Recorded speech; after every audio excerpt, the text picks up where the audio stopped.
Tired of dealing with annoying flies, fruit flies, and gnats in your home? The Zevo Flying Insect Trap is your ultimate solution. Don't wait. Check out the link in the video description now to get your Zevo Flying Insect Trap on Amazon and enjoy a bug-free home today.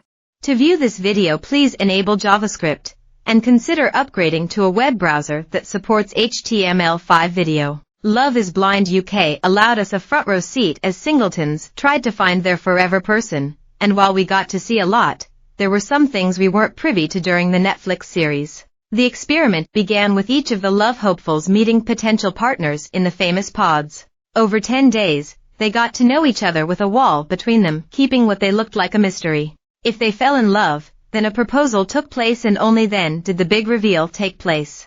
To make sure they made the right decisions and really gave themselves time to fall completely for someone, they spent hours talking to each other. Jasmine, 29, and Bobby, 32, recalled their longest conversation was 4 hours, and their ability to yap for so long has clearly provided a good basis as they are now celebrating 1 year of marriage. With access to both alcoholic and non-alcoholic drinks to keep their golden wine glasses full, the inevitable does happen, and Jasmine recalled it can be very boring when this happens. When Bobby went to the toilet, I'd be saying, "Please, hurry up," she recalled to usnews.co.uk. Having to sit alone in a room with no voice to keep you company can slow time down considerably, and Netflix has omitted these awkward moments to keep the flow of romance. Jasmine also revealed that the extent of her nerves on their wedding day wasn't fully shown. While the vows were undoubtedly romantic, as they pledged to be together forever, Jasmine couldn't help giggling. The wedding being legally binding after only a month of knowing each other felt like a lot leading up to it, but I didn't feel too nervous, she explained to usnews.co.uk. However, things quickly changed unexpectedly when Jasmine was reunited with her groom at the wedding ceremony. "When I got to the altar, oh my gosh, I was shaking like a leaf. I was laughing, and that's never happened to me before. I was thinking, why is my body responding like this?" Maria, 30, felt the nerves too walking down the aisle to meet Tom, 38, but insisted that everything wasn't as it seemed in the wedding special episode. Viewers saw Tom decide to say "I don't," due to opposing values.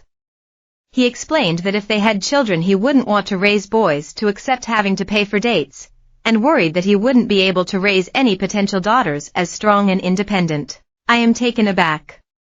I've always wanted to get married, it's always been the end goal for me. Him saying no hurt me, and there is always going to be a sadness in me because I really wish our paths could have been different," said Maria after the ceremony. "It wasn't like Tom said no and I was a yes."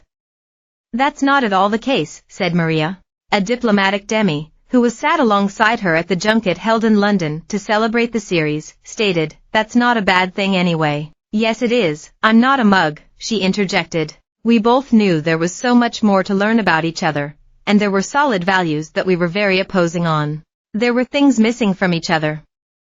There's things about me that I don't have, and there's definitely things about him that he doesn't have." Tom added he feels for Maria as that isn't how women dreams of when they think of their wedding. "Maria and I both knew it was the right decision, but it was a really tough day." He continued, "I really feel for Maria because it probably wasn't the way that she'd anticipated it going. 1 minute you like, it's a definite yes. And then the next it's maybe not. If it had been a clear-cut decision, we probably wouldn't have been in the experiment as long as we were." After watching the episodes back, he also felt remorseful reliving when he told Maria that he judged her for being a makeup artist. "That was a difficult watch for me because it shined a bit of a mirror on some of my own prejudices," he said. "I'm somebody who's worked pretty hard to get in a position where I'm sort of doing okay in my life, financially, but that doesn't give me a right to have an opinion on another person's occupation or income. That in particular was a big moment for me to think where those prejudices come from, and it's given me a real opportunity to reflect on it. If I had my time again, wow.